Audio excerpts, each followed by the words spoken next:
Saya tunggu antitesis, makanya saya undang dari Ba'alawi, Ketua Rabitul Alawiyah. Siapa itu? Taufik As-Segaf. Enggak datang. Saya undang Lutfi bin Yahya Pekalongan, juga enggak datang.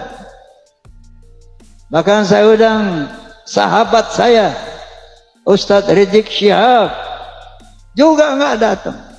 Nah, akhirnya mereka membuat, tidak pernah berhasil sampai saat ini membuat antitesis. Itu Rhoma Irama kembali bikin geger teman-teman semuanya mengenai polemik nasab. Dia ya memang semakin aku yakin ya mengenai nasab Ba'alawi, bahwasannya dia membatalkan nasab para Habib Ba'alawi setelah Gus Fuad Pleret taubat teman-teman. Mari kita lihat videonya terlebih dahulu. Ini sebab ada di antara komentar-komentar para ulama dan para kiai sekarang menganggap bahwasanya polemik nasab yang berkaitan dengan Ba'alawi dan Habib dianggap tidak penting. Dianggapnya tidak penting, bahkan ada yang mengatakan udah yang penting kita jangan mikirin nasab, yang penting kita itu adalah jadi orang yang bertakwa. Saudara-saudara sekalian, panjenengan lihat kitab Hayatus Sahabah, kalian lihat juga kitab Asy-Syama'ilul Muhammadiyah karangannya Al-Imam Abu Isa At-Tirmidzi. Bagaimana para sahabat dan para tabi'in, bagaimana para sahabat itu saudara-saudara sekalian, al-ihtimam bima yata'allaqu bi Rasulillah sallallahu alaihi wasallam, sangat menganggap penting kepada sesuatu yang berkaitan dengan Rasulullah, sangat menganggap penting kepada sesuatu yang berkaitan dengan Rasulullah, karena mereka sadar sesuatu yang berkaitan dengan Rasulullah itu kaitannya dengan mencintai Rasul. Sesuatu yang kaitannya dengan mencintai Rasul adalah sesuatu yang kaitannya dengan iman kita semua. Sesuatu yang berkaitan dengan iman kita semua ini adalah sesuatu yang berkaitan dengan akidah kita, sesuatu yang berkaitan dengan syariah kita, sesuatu yang berkaitan dengan akhlak kita, dan sesuatu yang berkaitan dengan agama kita. Maka dari itu jangan dianggap tidak penting. Kadang-kadang wonten iku tokoh-tokoh sing ngomong kowe ora penting, kowe ta orang, aku ta orang ngurusi nasab. Ya Allah, apakah ini tidak menghina Rasulullah? Dianggapnya nasabnya Kanjeng Nabi itu disamakan dengan orang lain. Lalu bagi panjenengan itu yang penting, paling penting apa? Ngurusi bupati, ngurusi calon gubernur, ngurusi calon presiden, proyek-proyek.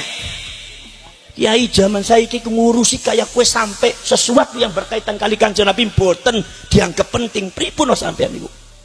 Itu para sahabat dan termasuk garwo-garwonya, termasuk Siti Aisyah dan yang lain-lainnya, itu dicatat semuanya, tidak ada satupun yang luput dari mata para sahabat. Kenapa? Sebab ini ma yata'allaqu bi Rasulillah sallallahu alaihi wasallam. Ini sesuatu yang berkaitan dengan Kanjeng Nabi, ini adalah paling penting. Sahabat itu menganggap penting segala sesuatu yang berkaitan dengan Kanjeng Nabi dianggap penting. Jadi sampean jadi ulama kok jangan anggap penting perkara sing kaitane bareng Kanjeng Nabi kok ora dianggap penting. Sampean ku ulama kayak model apa sih, model kayak gitu?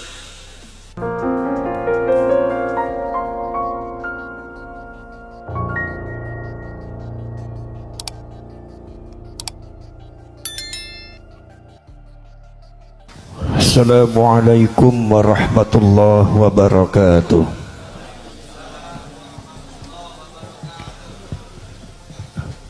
Bismillahirrahmanirrahim.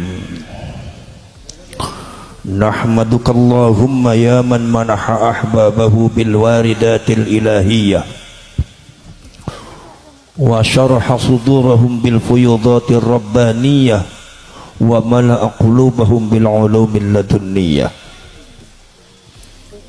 wa amaddahum min khazaini fadlihi bil imdadatil katsiratil mustafawiyyah فجعل منهم أئمة لاستخراج المعاني الخفية والاطلاع على سر الخصوصية والكلمات المرضية وفضل من شاء منهم ليخرج عنه على سائر البلية والصلاة والسلام على سيدنا محمد ابن عبد الله خير البرية وعلى آله وأصحابه ومن تبع هداه إلى يوم القيامة يوم لا ريب فيه ولا نهاية وبعد. Ma'asyiral mukarramin, para alim ulama, para kiai, para sepuh, bini sepuh, para pejabat pemerintah, baik sipil ataupun militer,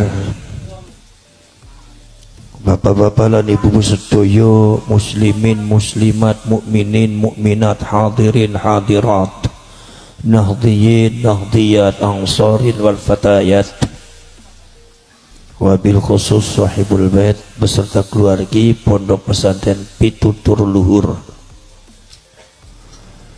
Ingkang kula hormati Asy-Syarif Raden Al-Haj Omah Irama.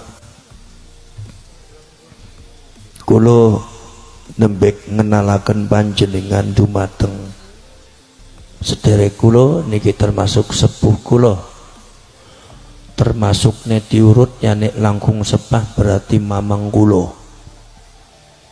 Sebab napa kula ngendika Asy-Syarif karena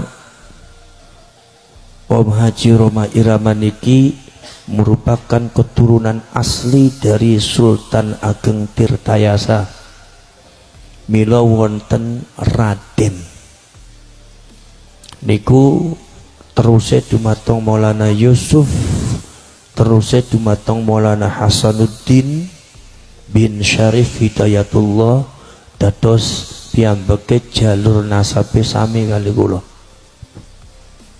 Cuma masyarakat Indonesia belum tahu, hanya tahu Bang Haji Roma Irama. Tapi kalau masyarakat Karanganyar Kiten, maka lagu-lagu beliau semuanya adalah dakwah. Tidak mungkin seorang penyanyi yang hanya mujarradud dangdut tetapi isinya dakwah.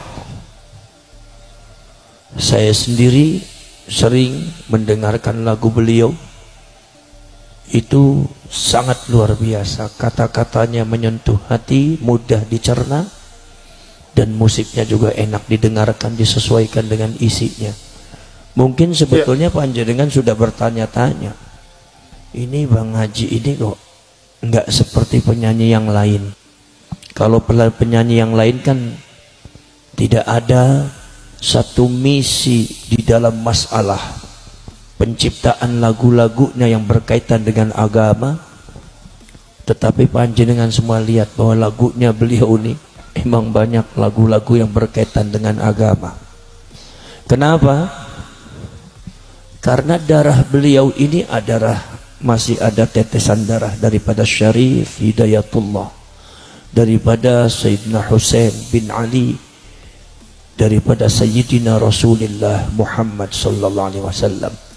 Jadi beliau ini adalah syarif. Cuma biasa kalau syarif itu biasa memang tidak mau dikenal sama orang. Itu enggak di mana-mana. Kemarin kita ada tamu dari Pakistan juga tidak mau dikenal di Pakistan juga syarif itu. Kemudian juga di Maghribi juga begitu juga. Di Afghanistan, di Irak tidak ada syarif dan sayyid ini menonjol-nonjolkan diri untuk dihormati, untuk ditonjolkan, dijadikan sebagai orang syarif dan sayyid, itu enggak ada. Ya memang wadifahnya seperti itu. Panjenengan tahu bahwa para ulama, para kiai yang ada di Solo pun itu insya Allah 90% itu adalah syarif dengan sayyid. Cuma mereka enggak ngaku. Insya Allah termasuk beliau juga termasuk syarif dengan sayyid.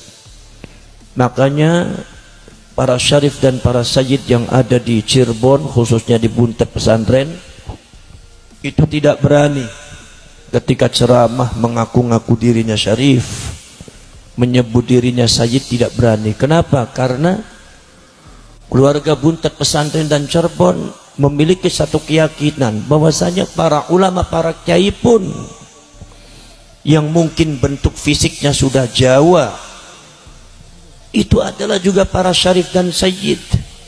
yang tidak kalah dengan buntet pesantren dan tidak kalah dengan yang lainnya. Maka para syarif dan sayyid ini kebanyakan tidak mengaku apa yang disebut dengan ilmu tasawufnya adalah dafnul wujud. Idfin wujudaka fi ardil khumul fama nabata biduni dafni la yatimmu nitajuh. Pendamlah diri kalian, wujud kalian di dalam tanah yang sepi, yang tidak ada yang tahu di mana keistimewaan kalian, tidak ada yang tahu kecuali Allah. Sebab sesuatu yang tumbuh tapi tidak ditanam terlalu dalam, maka tumbuhnya tidak akan sempurna. Pohon kalau seumpama ditanamnya tidak dalam, maka tidak akan sempurna tumbuhnya. Tetapi ketika ditanamnya dalam, insya Allah sampai berapa meter pun kena badai, kena angin, insya Allah akan kuat. Itu prinsip daripada para syarif dan sayyid. Saudara-saudara kalian, panjenengan harus tahu bahwasanya pada waktu zaman dahulu salah satu wazifah, salah satu daripada kegiatan, salah satu daripada strategi daripada dakwah Islamiyah yang ada di tanah Jawa, khususnya di Nusantara umumnya, itu adalah apa yang disebut dengan ijra'u nutfatin nubuwah. Ijra'u nutfatin nubuwah yaitu adalah mengalirkan darah kenabian. Mengalirkan darah kenabian. Mengalirkan darah kenabian.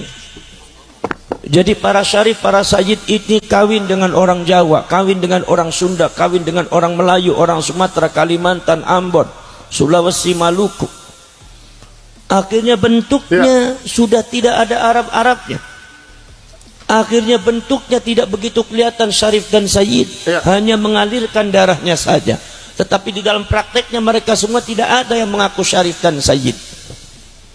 Kenapa? Karena syarif dengan sayyid ini banyak tawadhu'. Karena syarif dan sayyid ini tidak mau mencoreng nama baik Rasulullah sallallahu alaihi wasallam. Akibat nanti. Bagaimana teman-teman tanggapan kalian mengenai Rhoma Irama tadi bersama Abbas Buntet? Ya seperti inilah geng begal nasab teman-teman. Tugas mereka ya seperti itulah, ya kan?